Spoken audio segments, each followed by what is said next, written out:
कभी सोचा है हमारे चारों ओर की दुनिया असल में कितनी अलग अलग तरह की जिंदगियों से भरी हुई है? आज ना हम इसी कमाल की दुनिया को समझने की एक कोशिश करने वाले हैं। समझिए, एक जासूस की तरह इसके राज खोलेंगे। वाह, कितनी गहरी बात है ना। पेड़ वो बस धूप में खड़े रहते हैं और दूसरों को छाया देते हैं। उनके फल भी दूसरों के लिए होते हैं, मतलब बिना कुछ मांगे बस देना। शायद प्रकृति हमें यही सिखाना चाहती है, और यही सोच मुझे लगता है हमारी आज की बातचीत के लिए एक बहुत ही अच्छी शुरुआत है। तो चलिए शुरू करते हैं अपना ये सफर। सबसे पहले बस एक नजर डालते हैं उस जबरदस्त वैरायटी पे जो हमें अपने चारों तरफ हर जगह दिखती है। अच्छा, कभी सुबह सुबह बालकनी में या पार्क में बस चुपचाप खड़े होकर सुनाए कितनी अलग अलग चिड़ियों की आवाजें आती हैं, है ना? हर चहचहाट की अपनी एक धुन होती है, अपनी एक पहचान। ये जो छोटी सी बात है ना, यही तो बायोडाइवर्सिटी का सबसे खूबसूरत उदाहरण है। ओके, तो ये तो साफ है कि दुनिया में वैरायटी की कोई कमी नहीं है। पर सवाल यह है कि इस पूरे, कह सकते हैं, केओस को, इस पूरी अव्यवस्था को कोई समझे कैसे? और बस यहीं पर एंट्री होती है साइंस की। और सवाल भी बहुत बड़ा है। सोचिए, जब लाखों करोड़ों तरह के पेड़ पौधे और जानवर हों, तो कोई साइंटिस्ट अपनी स्टडी आखिर शुरू कहाँ से करेगा? इस इतनी बड़ी पहेली को सुलझाने का पहला कदम वो क्या हो सकता है? तो इसका जवाब है ग्रुपिंग, यानी समूहीकरण। ये साइंटिस्ट का, आप कह लीजिए, पहला और सबसे जरूरी टूल है। इसका सीधा सा मतलब है चीजों को उनकी एक जैसी बातों के आधार पर अलग अलग ग्रुप्स में बांट देना। अरे बिल्कुल वैसे ही जैसे हम अपनी अलमारी में कपड़े जमाते हैं या फिर लाइब्रेरी में किताबें रखी होती हैं, ताकि जब जरूरत पड़े तो सब कुछ आसानी से मिल जाए। और हाँ, इसी कमाल की वैरायटी को, जिसमें हर तरह के पौधे और जानवर शामिल होते हैं, साइंस की भाषा में हम कहते हैं बायोडाइवर्सिटी, यानी कि जैव विविधता। तो फिर देर किस बात की? चलिए इस ग्रुपिंग वाले टूल को जरा इस्तेमाल करके देखते हैं और शुरुआत करते हैं पौधों की हरी भरी दुनिया से। देखते हैं कि इन्हें कैसे अलग अलग ग्रुप्स में बांटा जाता है। देखिए, सबसे पहला और सबसे आसान तरीका है पौधों के साइज और उनके तने को देखना। जो बिल्कुल छोटे छोटे हरे और नाजुक तने वाले पौधे होते हैं ना, उन्हें हम हर्ब्स या शाक कहते हैं।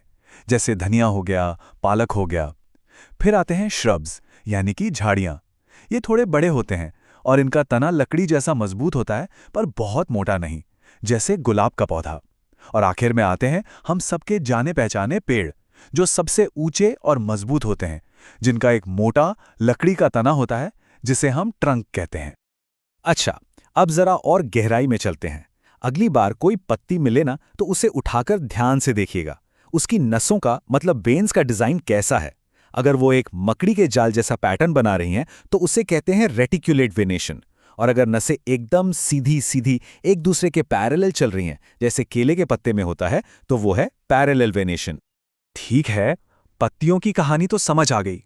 अब जरा जमीन के नीचे झांक कर देखते हैं, वहां क्या चल रहा है, मतलब जड़ें कैसी हैं। देखिए, अगर एक मोटी मेन जड़ है और उससे छोटी छोटी साइड में जड़ें निकल रही हैं, तो यह हुआ टैप रूट सिस्टम। लेकिन अगर सारी जड़ें एक जैसी पतली हैं और एक गुच्छे की तरह फैली हुई हैं, तो उसे हम फाइब्रस रूट सिस्टम कहते हैं। और दोस्तों, यहीं पर प्रकृति का एक छिपा हुआ, एक सीक्रेट कनेक्शन सामने आता है। ये कोई मजाक या इत्तेफाक नहीं है। पता है क्या? जिन पौधों की पत्तियों में वो जाली वाला डिजाइन होता है, यानी रेटिकुलेट वेनेशन, उनकी जड़ें ज्यादातर टैप रूट वाली ही होती हैं। और जिनकी पत्तियों में सीधी लाइनें होती हैं, यानी पैरेलल वेनेशन, उनकी जड़ें गुच्छेदार, फाइब्रस होती हैं। कमाल है ना? मतलब सिर्फ पत्ती देखकर ही जड़ का अंदाजा लगाया जा सकता है। और अब बारी है इस पजल के आखिरी टुकड़े की, और वो है बीज। जिन पौधों में टैप रूट और जालीदार पत्तियां होती हैं, अगर उनके बीज को तोड़ा जाए तो वो आसानी से 2 बराबर हिस्सों में बंट जाता है। इन्हें कहते हैं डाइकॉट। वहीं दूसरी तरफ जिन पौधों में फाइब्रस रूट और पैरेलल पत्तियां होती हैं, उनके बीज में सिर्फ एक ही हिस्सा होता है। ये होते हैं मोनोकॉट। देखा? पत्ती, जड़ और बीज, ये सब कुछ एक कमाल के सिस्टम से आपस में जुड़ा हुआ है। चलिए, पौधों को ग्रुप्स में बांटना तो हमने सीख लिया, लेकिन अब आता है असली सवाल। ये सारे फर्क आखिर हैं ही क्यों? किसी की जड़ें ऐसी, किसी की पत्तियां वैसी, ऐसा क्यों है? तो इसका जवाब हमें मिलता है सर्वाइवल की कहानी में। देखिए, हर जीव का अपना एक घर होता है, एक इलाका जहां वो रहता है, जहां उसे अपना खाना, पानी और रहने की सुरक्षित जगह मिलती है।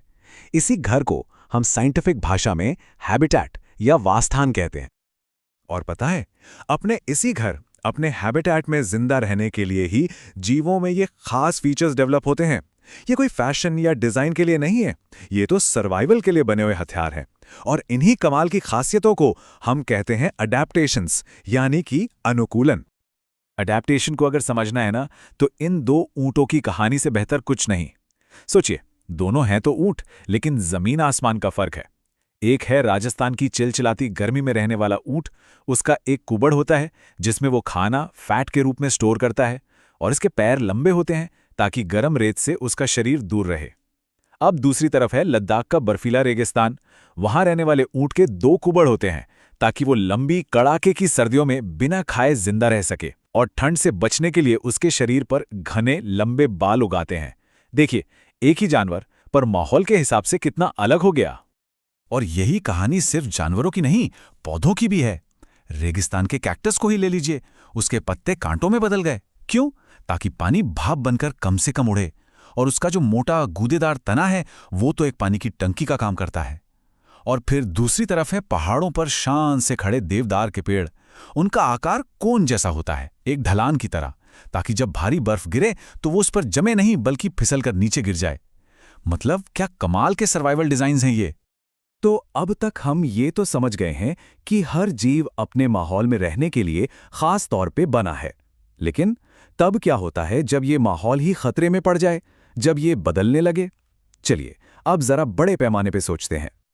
जब किसी जीव का घर, यानी उसका हैबिटेट, तबाह होता है, तो सिर्फ उसका ठिकाना नहीं छिनता, उसका भोजन, उसका पानी, उसकी पूरी की पूरी दुनिया ही उजड़ जाती है। और जब ऐसा बड़े पैमाने पे होने लगता है, तो धीरे धीरे हम अपनी सबसे कीमती चीज, हमारी बायोडायवर्सिटी, उसे खोने लगते हैं।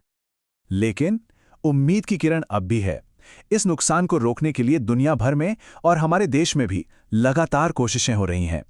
जैसे भारत में बाघों की घटती संख्या को बचाने के लिए 1973 में प्रोजेक्ट टाइगर शुरू किया गया था। अभी हाल ही में सालों पहले हमारे देश से विलुप्त हो चुके चीतों को वापस लाने का एक बड़ा प्रोजेक्ट चल रहा है, और ग्रेट इंडियन बस्टर्ड जैसी बहुत ही दुर्लभ चिड़िया के घरों को भी प्रोटेक्ट किया जा रहा है।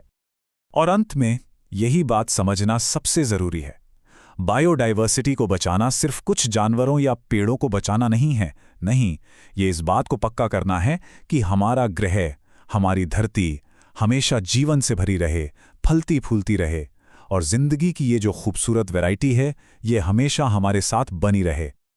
तो आज जब दुनिया को देखने का एक नया नजरिया मिला है, तो एक सवाल तो बनता है कि अगली बार जब कोई अपने घर से बाहर निकलेगा, तो क्या उसे सिर्फ पेड़, पौधे और जानवर दिखेंगे, या फिर उन सब के पीछे छिपे हुए कनेक्शंस, उनकी सर्वाइवल की कमाल की कहानियां, वो भी नजर आएंगी?